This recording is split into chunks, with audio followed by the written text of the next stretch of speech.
அனைவருக்கும் வணக்கம். விக்கிரவாண்டி இடைத்தேர்தலில் ஆளுங்கட்சியை போட்டு துவம்சம் பண்ணிக்கிட்டு இருக்க களமிட்டில் நாம் தமிழர் கட்சியினுடைய வெற்றி வேட்பாளர் அக்கா அபிநயா அவர்கள் என்ன துவம்சம் பண்ணுறாங்க பார்த்துக்கிட்டிங்கன்னா, மக்கள் இப்போ ஆளுங்கட்சியை நோக்கி கேள்வி கேட்க ஆரம்பிச்சிருக்காங்க. இப்போ இந்த நாடாளுமன்ற தேர்தலில் தொடர்ச்சியாக கனிமொழியாக இருக்கலாம், அப்போ துரைமுருகனுடைய பையனாக இருக்கக்கூடிய எல்லாருக்கிட்டேயுமே மக்கள் கேள்வி கேட்டுக்கிட்டே இருந்தாங்க. எங்கெல்லாம் நாடாளுமன்ற உறுப்பினர் போகிறாங்களோ திமுக உறுப்பினர்கள் அங்கே மக்கள் முழுக்க கேள்வி கேட்க ஆரம்பித்தாங்க. அதனுடைய மீட்சியாக இப்போ விக்கிரவாண்டி இடைத்தேர்தலையுமே மக்கள் நேரடியாக அந்த உறுப்பினரை பார்த்து கேள்வி கேட்க ஆரம்பிச்சிருக்காங்க. அதில் இரண்டு முக்கியமான சம்பவங்க. ஒன்று, திமுக கட்சி சார்பாக போட்டி போடக்கூடிய அன்னியூர் சிவா அவர்கள்கிட்ட மக்கள் கேள்வி கேட்குறாங்க. அவர் எப்படி தெரிச்சு ஓடுறாரு, அதே மாதிரி ஒரு பொதுமக்கள் நம்ம அக்கா மருத்துவர் அபிநயா அவர்கிட்ட கேள்வி கேட்குறாங்க. அதற்கு அவர்கள் எவ்வளவு நிதானமாக பதில் சொல்கிறாங்க என்பதை இந்த இரண்டு காணொலியிலேயே மக்களுக்காண்டி உண்மையிலே உழைக்கக்கூடிய ஒருத்தங்க யார் என்பது நிரூபணமாக இருக்குது. அதை பற்றி நம்ம இந்த காணொலியில் விலாவரியாக பார்க்க போகிறோம்.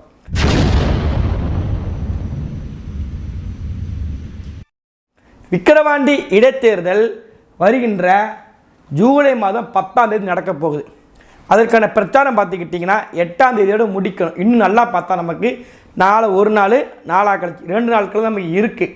அப்போ இந்த தேர்தல் கலை எப்படின்னா சூடு பிடிக்க ஆரம்பிச்சிருக்கு. யாருக்குன்னு பார்த்துக்கிட்டிங்கன்னா, நமக்கு ஏற்கனவே சூடு பிடிச்சி நம்ம கலை வேலைகள் பண்ணிக்கிட்டே தான் இருக்கிறோம்.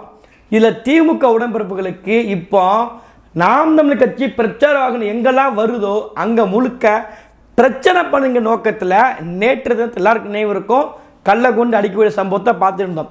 அதற்கு பதிலடி கொடுக்கும் விதமாக இன்றைய தினத்தில் நாம் தமிழர் கட்சியினுடைய வெற்றி வேட்பாளர் அக்கா அபிநயா அவர்கள் என்ன பண்ணாங்கன்னா, தலைக்கவசம் அணிஞ்சிட்டு போகிறாங்க. எதற்காண்டின்னு பார்த்துக்கிட்டிங்கன்னா, இதே மாதிரி நேற்று இரவு நேரத்தில் சென்னையில் மிகப்பெரிய அளவில் இருக்கக்கூடிய பகுஜன் சமாஜ் கட்சியினுடைய தேசிய தலைவரையே ஆம்ஸ்டாங்கே அவரோட சொந்த வீட்டு பக்கத்தில் வெட்டி கொலை பண்ணிட்டாங்க. ஒரு தேசிய கட்சியினுடைய மாநில தலைவருக்கு இந்த நிலைமை. அப்போ திமுக ஆட்சியில் தேசிய தலைவருக்கும் பாதுகாப்பு இருக்காது, காங்கிரஸ் மாவட்ட செயலருக்கும் பாதுகாப்பு இருக்காது. இன்னைக்கு கடலூரில் நம்ம பேசிக்கிட்டு இருக்க நேரத்தில் கடலூரில் பாமகவுடைய மாவட்ட செயலரை வெட்டிட்டாங்க, பிரமுகரை வெட்டிட்டாங்க. அப்போ யாருக்கும் பாதுகாப்பு இருக்காது. திமுக ஆட்சியில் கொலைகாலி திமுக கட்சிக்காரங்க லீலாவதியை கொலை பண்ணவங்க, பெண் கூட பார்க்காம. அப்போ கொடூர முகம் கொண்டவர்கள், அறக்கரைகளை விட மோசமானவர்கள் திமுக கட்சிக்காரங்க. அவங்ககிட்ட முழுக்க என்ன இருக்கும்னா அடிமைத்தனம் மட்டும்தான் இருக்கும். அப்போ என்னன்னா, பிரச்சாரத்துக்கு வரக்கூடிய வேட்பாளர்கள் அதை நிரூபிக்கும் விதமாக திமுக கட்சிக்காரனே கோவக்காரன், நாட்டுக்கு ஆக மாட்டான், ஹிட்லருடைய பாணியை ஸ்டாலினருக்கு எப்படி கடைப்பிடிக்கிறாரோ அதற்கும் சலிக்காதவர்கள் தான் ஒரு வேட்பாளர், பெண் வேட்பாளர். வாகனத்தில் முழுக்க பெண்கள் நிற்கிறாங்க. அது எதையுமே பார்க்கல. அது குறிப்பாக அங்கே திமுகனுடைய அமைச்சர் பன்னீர்செல்வம் இருக்கும் போதே கள்ள கொண்டு எறிடாம்னா எவ்வளோ பெரிய மனநோயாளி தெரிஞ்சுக்கிட்டு தான் அக்கா அபிநயா அவர்கள் இன்றைய தினத்தை பிரச்சாரத்தில் தலைக்கவசத்தை அணிச்சிட்டு போனாங்க. அது திமுக நினச்சிட்டாங்க, நம்மளை பற்றி அப்போ தலைக்கவசம் அணிச்சிட்டு போகிறாங்க நினச்சிட்டாங்க. ஆனால் மானக்கட்டவனே அசிங்கப்படுத்திட்டு இருக்காங்க. எப்போ தான் உங்களுக்கு திருந்து போகிறீங்கன்னு தெரியல. இப்போ மேட்ருக்கு வந்துடுமே, அன்னியூர் சிவா அவர்கள் பிரச்சாரத்துக்கு போகிறார். அவர் பேர் சிவா தாங்க. அக்காவுடைய பேர் பார்த்துக்கிட்டிங்கன்னா அபிநயா அவர்கள், சரிங்களா? அது 2வது இடத்துல இருக்குது. அதாவது நம்ம கட்சி இப்போ அங்கீகரிக்கப்பட்ட கட்சி, மாநில கட்சியாக மாறிடுச்சு. அப்போ முதல் பேர் வரிசை இல்லாத ஆல்பாபெட்டிக் ஆர்டர் படி முதல் பேராக வந்துடும். அப்போ என்ன பண்ணணும்னா ஊர் பேரை சொருக்கிட்டாங்க, அன்னியூர் சிவான்னு ஆரம்பிச்சிட்டாங்க. அப்போ முதல் பேர் நம்ம பேராக இருக்கும், அதுக்கு பிறகு தான் அபிநயா பேர் வரணும். அந்த நோக்கத்துக்கு தான் அன்னியூர் சிவா ஆகிட்டார் அவர். இந்த அன்னியூர் சிவா இருக்கார்ல, அந்த அன்னியூர் சிவா கிட்ட ஒரு மக்கள் ஒரு சாதாரண கேள்விங்க, எளிமையான கேள்விங்க. மதுவை ஒழிக்கணும், அதுக்கு என்ன ஒரு முடிவு சொல்லுங்க. அது எம்எல்ஏ பேசுறது இல்லனா, இல்லனா நீங்க பேசுங்க. அது பிரதமர் பேசணும். பிரதமர் இல்ல இந்தியா பூரா இருக்குது, குஜராத்ல இருக்குது. அண்ணா ஸ்டாலின் ஐயா அது குஜராத்ல இருக்குதா? ஒழிச்சிக்கலாம், குஜராத்ல இருக்குது, அங்க ஒழிக்கணும். இல்ல ஏன் பேச விட மாட்டீங்க? ஏன் பேசணும்? ஸ்டாலின் ஐயா ஒழிக்கணும்னு சொன்னார்ல, ஒழிப்பாரு. நாம குடிக்காம இருந்தா அது ஒழிஞ்சிடும், குடிக்காம இருக்கோம். அவர் தானே வேட்பாளர், அவர்கிட்ட கேட்கக்கூடாது ஐயா? கேட்கக்கூடாது ஐயா, அவர் தானே வேட்பாளர், அவர் தானே நீங்க வேட்பாளர் ஐயா.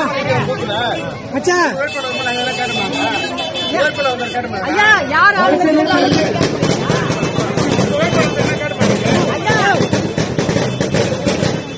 இந்த கேள்வியை கேட்டு போட்டாங்க. ஒயின் ஷாப்பை எப்போ மூடிங்கன்னு சொல்லி கேள்வி கட்டுப்பட்டாங்க. அம்முட்டு தான், வேறு எதுவுமே கேட்கல. இதை கேட்ட உடனே பிரதமர் தான் மூடுவார். குஜராத்லேயும் இருக்குது. நீங்கள் குடிக்காமல் இருந்தீங்கன்னா சாராய கடை மூடிடும். கேட்ட கேள்விக்கு ஒரே ஒரு பதில், சாராய கடனை வந்தால் இழுத்து மூடுவேன் சொல்வதற்கு கூட துணிவு இல்லாமல் ஓடி போடக்கூடியவர் தான் விக்கிரவாண்டி இடைத்தேர்தல் போட்டி போடக்கூடிய அந்நீர் சிவா அவர்கள். மக்கள் கேள்வி கேட்குறாங்க, அவங்களுக்கு பிடிக்காத கேள்வியோ இருக்கட்டும், முடியுமா முடியாதா, அவ்வளோதான் கேள்வி. பிரதமர் நினச்சா முடியும்னா, பிரதமர் நினச்சாதான் சாராய கடையை இழுத்து மூடும் என்று அடிப்படை அறிவு கூட இல்லாமல் தான் அக்கா கனிமொழி அவர்கள் 2016 பேசினாங்க. நான் கேட்க மாட்டேன், மக்கள் கேட்ப விக்கிரவாண்டியில் அவங்க அறிவானவங்களா. அப்போ இந்த விவரமே தெரியாமல் தான் கனிமொழி அவர்கள் உருட்டினாங்களே. சாராய கடைகள், இளம் விதவை பெண்கள், அதுவங்கெல்லாம் தமிழ்நாட்டில் அதிகமாக இருந்துக்கிட்டு இருக்குன்னு சொல்லி ஒரு நாடாளுமன்ற உறுப்பினர், அதற்கு முன்னாடி பாடுற நியமனம் எம்பியாக இருந்தவர் ராஜ்யசபாவில், அவங்க போய் ஒரு விவரம் கூட தெரியாது. அந்நீர் சிவாக்கு தெரிஞ்ச அடிப்படை அறிவு கூட கனிமொழிக்கு இல்லையாங்கிற கேள்வி எழும்பலாம். இப்போ 2016 ஐயா ஸ்டாலின் அவர்களுடைய தந்தையாக இருக்கக்கூடிய கருணாநிதி அவர்கள், அவருக்கு இந்த அடிப்படை அறிவு கூட இல்லாமல் தான் பூர்ண மதுவிலக்கை வந்து நாங்கள் கொண்டு வந்து சொல்லியிருந்தாரா? பிரதமருடைய வேலை தானே அது, முதலமைச்சருடைய வேலை கிடையாது. முதலமைச்சர் கீழே அது வராது. அப்போ இந்த அறிவே இல்லாமல் தான், இல்லை எனக்கு தெரியலங்க, மக்கள் கேட்பாங்க, நான் சொல்ல மாட்டேன். அவங்க எப்பேற்பட்ட அறிவு இல்லாமல் தமிழ்நாட்டில் இவ்வளோ வருஷம் ஆட்சி பண்ணிக்கிட்டு இருக்காங்க. அதெல்லாம் நம்ம வந்து புகழ்ச்சியாக தான் சொல்கிறோம். இல்லை மக்களுடைய கேள்வியாக இது எழலாம்லாம், இது வந்து இப்படியும் எழலாம்லாம், அது வந்து ஐசால் என்ன சொல்கிறேன்னா இப்படியும் எழலாம்லாம், அதுக்காண்டி சொல்கிறேன். ஏங்க எப்படி கருணாநிதி இந்த தேர்தலுக்கு 2016 கொடுத்தாரு? அவர் பெரிய ஆளாச்சு, அவருக்கு இந்த அறிவு இல்லாமல் இப்போ பிரதமர் தான் மூட முடியுமா அப்படின்ற ஒரு கேள்வி விக்கிரவாண்டி மக்கள் கேட்டாங்க. அந்நீர் சிவா எங்கே போவார்? இதே மாதிரி ஒரு கேள்வி தாங்க, சாதாரண கேள்வி, சிம்பிளான கேள்வி. நீங்க 159 எம்எல்ஏ இருக்கிறீங்க, ஒரு எம்எல்ஏ போய் என்ன பண்ண போறீங்க ஐயா? ஒரு எம்எல்ஏ போய் என்ன பண்ண போறீங்க? இப்படி நினைச்சு தானமா நம்ம வீதியில இருக்கோம். அவர் கேக்குறாரு நீங்க ஒரு ஆள் வந்து என்ன பண்ண போறீங்கன்னு. நான் என்ன சொல்றேன், இந்த ஒருத்தி மேல நம்பிக்கை வச்சு நீங்க வாக்கு செலுத்துங்க. ஒரே ஒரு உறுதி தரேன், இந்த விக்கிரவாண்டி முழுக்க ஒரு டாஸ்மாக் கடை இல்லாம நான் மூடி காட்டுறேன்னா இல்லையான்னு மட்டும் பாருங்க. அப்படி மட்டும் நாங்க மூடி காட்டலனா இந்த வண்டி, இந்த பிரச்சாரம் அடுத்த தேர்தலுக்கு இந்த வீதிக்கு வராது. இது சத்தியம். இந்த வீதி மட்டும் இல்ல, விக்கிரவாண்டி, விழுப்புரம், மொத்த தமிழ்நாட்டிலே நாங்க கட்சியை மூடிட்டு போயிடுறோம். இந்த மாதிரி யாரையாவது சொல்லுங்க பாப்போம். ஒரு எம்எல்ஏ நினைச்சா முடியுமா? அவங்க ஊருக்குள்ள இருக்கிற, எல்லைக்குள்ள இருக்கிற டாஸ்மார்க்க தூக்கி வீச முடியும். நம்ம அக்கா அபிநயா அவர்கிட்ட கேள்வி கேட்குறாங்க. அக்கா அபிநயா அவர்கள் சொல்லக்கூடிய பதிலை மட்டும் நீங்கள் பார்த்துக்கோங்க.